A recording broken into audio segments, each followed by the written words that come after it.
Democrats in Virginia can taste victory. We're going to vote, and we're going to work, and we're going to win. Woo! Grassroots volunteers outside Richmond showing unprecedented energy for an off-year election, knowing there could be a huge payoff. All 140 Virginia legislative seats are up for grabs. If Democrats can flip just 2 seats in the House and 1 in the Senate, they'll take full control of the state government for the first time in a quarter century. Power over guns, Medicaid, abortion rights, plus control over redistricting that will last for the next decade. And that's not all. This is our moment to transform, to really lay the stage for what we want to see happening in 2020. Campaigns like Ghazala Hamshi's are being closely watched for clues on how to win elsewhere next year. What Virginia is doing today is going to be sending a signal to the rest of the country to identify what values are really critical to so many people in America. Hi. Sheila Bynum-Coleman is selling change. I'm fighting to raise the minimum wage. As she tries to upset a 30-year incumbent.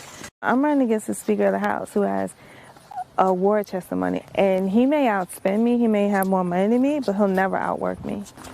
So it says on the door knocker that you leave where people don't answer the door about how much is at stake. What's at stake? People's lives. This election is about people versus corporations. And when we're talking about a Democratic majority, we're talking about access to affordable health care, access to affordable prescription drugs, making sure that we raise teacher pay above the national average, and gun safety, making sure that we take steps to ensure that our streets are safe. Those are the things that are at stake. People's lives are at stake. People's ability to live healthy, productive lives is what's at stake. She's lost 25 pounds, knocking on 1,000 doors a day for months.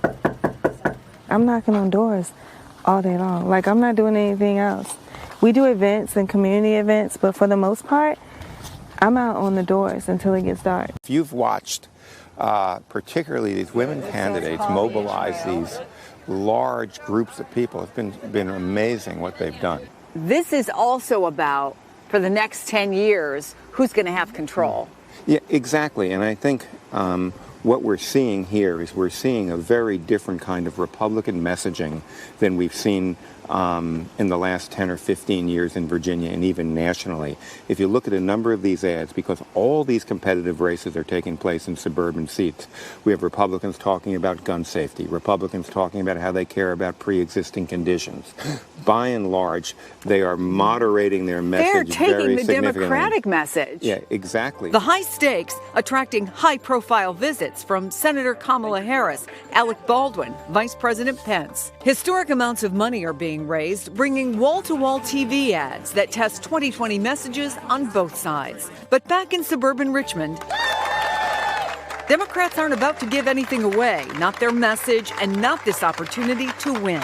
How do we unrig the system and give power back to the people? Oh. There we go.